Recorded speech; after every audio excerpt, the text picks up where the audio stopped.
All right, Courtney, I'm going through your videos one more time, trying to lay down the rest of your week. I've already gotten you your day one because I think it helps. I think it helps you and your husband to have that day one option on Sunday, so you can knock that out and have Monday a little freer. So I'm trying to get both you guys your programming before I go to bed on Saturday night. I'm gonna feel really, really bad on the one weekend when I can't get everything done for you guys early. But as long as I can, I'm going to. I wanted to walk through a little bit of your training videos. I've got my computer open, turned on here. I know I keep making the videos for you and not your husband, but I think, I mean, I think he's a little, he knows the terminology maybe a little bit better. I think. I don't want to be mistaken. That's what I want to say when I'm getting you your programming. So I want you to understand more of the whys as to what's going on. I see you making really, really smart decisions, and I want you to continue to make those smart decisions. And part of the process of making the smartest decisions possible is kind of understanding just the general reason for programming and what you're doing, as well as what's in my mind. Because if you are making adjustments, you're making adjustments based on assumptions of what I would want you to do.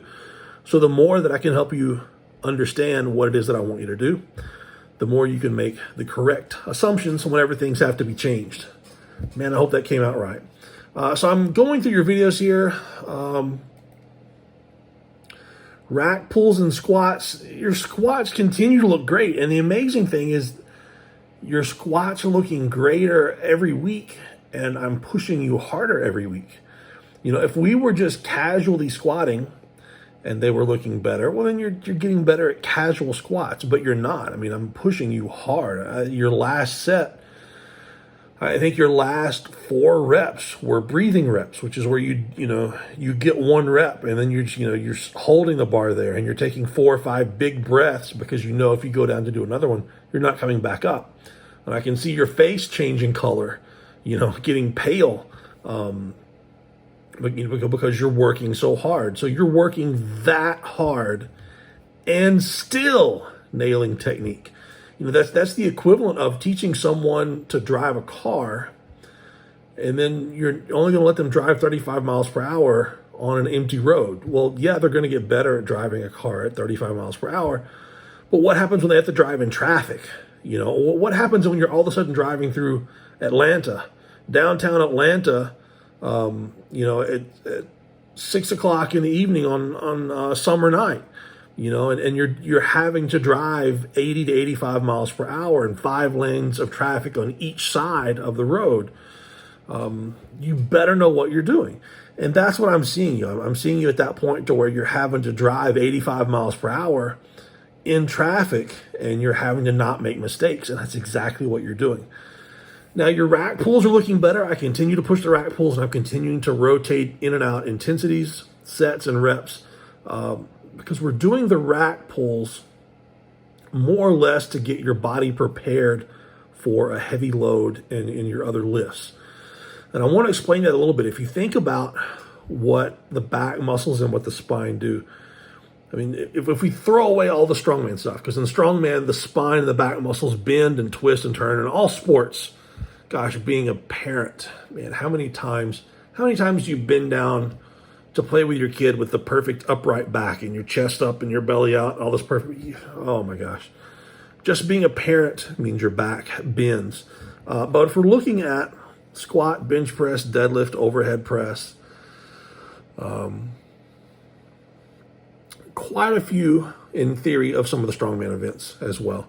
But the spine works statically. Its job, the spine and the muscles, its job is to hold everything still and into position. And that includes, the front of your body as well. But you call it your core, your spine, your back, whatever. Your back from traps all the way down to your butt. It's mostly responsible for keeping your body from moving. Like the deadlifts I used to do. Almost like an isometric hold. You're pressing against a wall. You need that wall to be strong enough that when a strong wind presses against it, the wall of the house doesn't fall over. So that's the same thing that your body has to do. So we end up training your back in high reps, low reps, long time under tension. But the general goal is that your back becomes strong enough so it doesn't allow the wind or whatever weight we throw at it to blow it over. If you keep it with that in mind, if you keep in mind that I'm allowing you to go in, and I'm suggesting actually that you go in and choose your own accessories and that you're smart about it, but you have to weigh all the options and how you feel. If you did a bunch of strongman events and rack pulls and squats or whatever, and you've worked outside, you've worked inside, and you realize, hey man, my back is it's kind of worn. I feel it a little bit. Don't take that as, yeah, it's fine, it's worn. Just get some work. I'm going to go ahead and do what I normally do. Stop and understand that if those little muscles have already been worked on the super yoke, on the farmers, on the sandbag load, picking up kids, that you need to adjust your accessories accordingly, okay? Because once all of those muscles get so fatigued they cannot hold the spine in place perfectly, that your spine cannot hold your body in place perfectly, that's when injuries happen. And you have to understand that, like, even when you're doing things like the super yoke and farmer's walk, all those muscles in and around your spine and your hips and hamstrings and everything, they're twisting and moving. So they're being worked in a different way, much more dynamic than just a rack pull. Hope that makes a little bit of sense. So, in short, choose your accessories to kind of balance out how you feel at that point in time. And be honest with yourself if you've pushed really hard that week or not. Or if you're going to push really hard later in the week, you've got big strongman plans, on at the end of the week, then pull back a little bit on the accessories so you have a little bit left for the end of the week. If you're not going to be able to do something at the end of the week, go ahead and push a little bit harder on the accessories. Squat accessories. I wanted to ask you about the crazy exercise that I've asked you to do, like the hamstring back extension exercise I've asked you, and I haven't given that to anybody else but you out of everyone that I work with. And no, I don't think anybody has even seen that, not even on a private video or photos, except for you. So let me know what you think about it. Do you feel it in your low back, mid back? I had pain across my lower, it hurts to push on my belly really hard. Anyway, my intestines are swollen. But I had some pressure pain that was really uncomfortable, which is odd for me because I'm generally really good with pain. But it absolutely fried my hamstrings, probably more than any exercise I've ever done in my life. It absolutely lit my hamstrings up with them being in that position and contracting my low back at the same time. So let me know. I don't care, text message, email. The more descriptive, the better, because I think that you have a good handle on your body, your body's mechanics, what you can and can't do, and the way that it should function. So let me know. That way I can either pass that on to other people and let them feel the pain, or whether I can say, this is just not the exercise that people need to be doing. So all of your other exercises for accessories, really sharp. Everything is very functional. I've got a couple of new things I'll send you. You can try, but honestly, stick with what you're doing and just make small progress here or there. Bench press, I swear, your 200-pound bench press waiting to happen. I still think in a single ply shirt you could bench mid to upper 100s. I wanted to tell you, because I've got you doing a lot of board press work, and a lot of people get really unmotivated doing board press work. You have no reason to press a full bench press from your chest, none whatsoever. You are a garage gym lifter, lifting for functionality, doing a strongman contest. Even if you decided to bench press for a competition, I wouldn't have you do a full bench press that often because I don't think it's that safe, especially on your shoulders. So we're just going to always keep working a lot of repetitive singles off the 1 board, and a lot of stuff off the 2 and 3 board. To save your shoulders, keep working your pecs, your shoulders in a good way, and your triceps, and to keep slamming that upper back. And there was something else in this video. The overhead press work, the one side where the overhead press work with the axle, where the one side is loaded. I have no idea how you make that look so easy because I use the exact same weight. Is it the exact same weight? Okay, I use a little more, and I do mean the littlest possible that I have. A little more weight than you do on those, and those destroy my shoulders, triceps, and all of the small connective tissue. So I have no idea how you are doing that as well as you are, but keep doing that.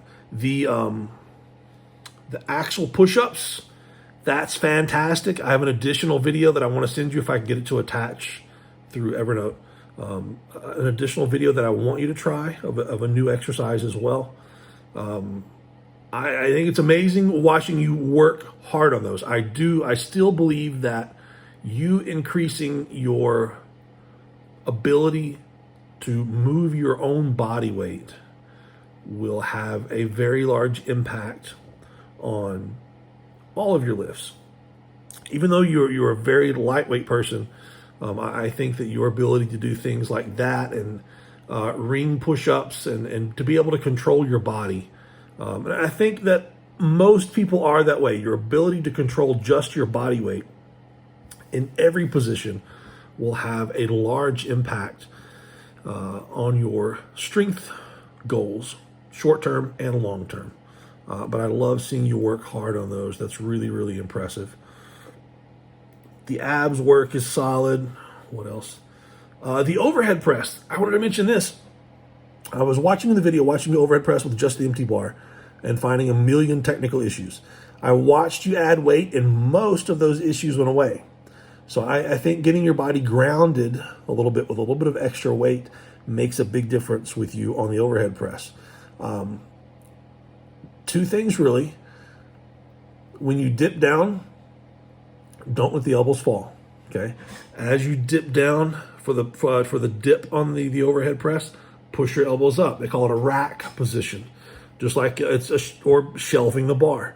So make sure there is a triangular shelf there. Your hand, elbow, back up to your shoulder. That's holding that bar into position. If when you bend down, your elbows bend down as well, that bar moves down, and you're not going to be able to use your body and your legs to drive that bar straight up. The other thing is try and limit how far forward in front of you that your knees go when you bend down. Your knees should go out a little bit. So when you dip down, your knees will go out and your weight will sort of shift to be on the blade, the outside blade of your foot. I can get video of that if it's needed. But try and focus less on your knees going as far forward and a little bit of them going out. I'll try to send you a couple of videos of some weightlifters in slow motion doing it. Gives you a much better idea. Now, when you do that, it's going to put less of the stress on the tip of the quads around the knees and a little more on your butt and hips and hamstrings, and obviously still on your quads. So what is stronger, that lower quad around the knee or your butt and hips? Butt and hips, obviously. Quads are going to have the same kind of involvement. So we're just saving the knee a little bit, and we're using some stronger muscle groups by squatting down a little bit and knees going out instead of knees going forward. I'll get you some video, don't worry. What else? You overhead pressed and deadlift on the same day. That's perfectly fine. You were really, really smart in understanding that your upper back was tired from the overhead press. I will adjust the deadlifts and we'll get it a little bit closer to what it's going to be for contest. I am pushing you hard on the deadlift, and we're not simulating contest conditions specifically. And I know that we're like 3 weeks out, 4 weeks out, but you cannot specifically train for any contest And for the most part, you are determining what kind of weight you want to use on the deadlift. So whatever you've been using in training, you can go to the gym, and it doesn't matter if you use bands or not. I mean, you are determining the weight. We are just setting a really hard challenge for you. That's what I want you to do, is set a challenge for yourself, and then you go to the gym and you knock out that challenge. That's it. And if you go a few days early and it doesn't work out well, then you come back home and do it again in 2 days. But I think this is fantastic. The partial deadlifts, just they look really, really good. I see lots of bracing. I see you using your lats and your obliques to keep your midsection from rounding excessively. I see lots and lots of positives on that. You're doing the yoke walk. That's a 35 per side. And you're moving really, really easy. Really easy. And cool 80s socks as well. So I don't know. You let me know what you would like to use on the yoke. Are you going to use an actual contest yoke, or are you going to use your barbell at home? Either one is fine. Either one is fine. I would do what I was used to. I would want someone there to watch me, but you might could go up to 185 pounds with the bar. I don't know. You might could go to, I don't know. If there's someone there this week to watch you, then play. And see what you can do safely. The sandbag, 75-pound sandbag. I mean, that's a good portion of your body weight. For sets and reps, that's really, really impressive. That's just solid. That's really freaking solid. So try to get a good idea in your head what weight you would like to use. I think I mentioned somewhere around 65. If you could get that bag at 60 to 65 pounds and full, because having a full bag is actually easier than having a loose bag. So I've got rubber pellets, rubber mulch that I put in mine. So you could take a couple of Ziploc bags and fill it with those rubber pellets and mulch. Empty out some of the sand that's in your bag. So you take the sand out that's heavy, replace it with the rubber pellets and mulch. And that way you get your sandbag full and it weighs less. So it's more full and weighs less. Then I think it'll be easier. And I think we can look at doing a set of, 5, 6, 8, whatever. Doesn't really matter as long as it's hard work and you set a goal and you challenge yourself on contest day. I will suggest that maybe from Amazon, pick up some of this right here. Gorilla Gold Grip Enhancer. I can send you a photo if you want. There's a little towel thing in here. Yeah, this one's really old. I've got them all over the place over here, but I've got them at the gym because I buy them from Amazon, Amazon UK, and they were out for like 2 years. So whenever they get a couple in, I buy everything they have. But basically, it's a little towel. It was designed, I think, for golf, also for mechanics.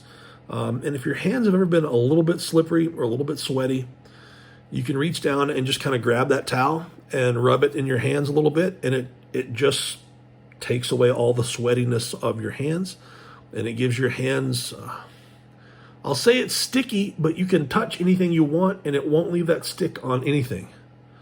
I mean, after a few minutes, it's gone from your hands. You can wash your hands, and it's gone.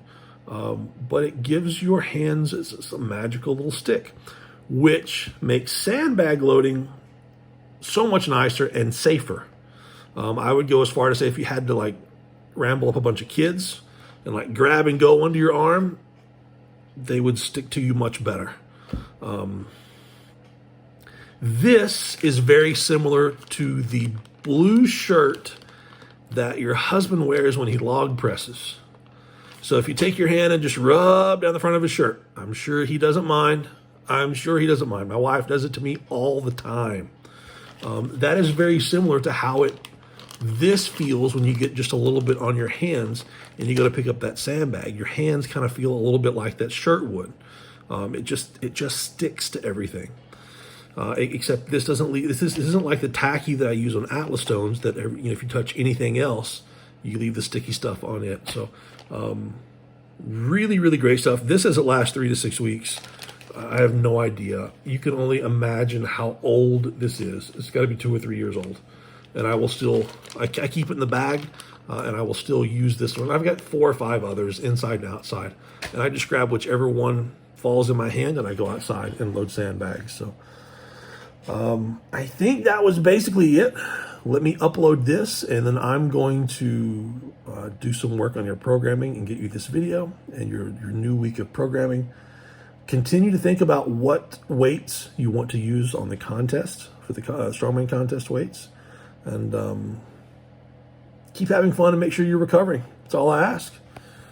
Talk soon.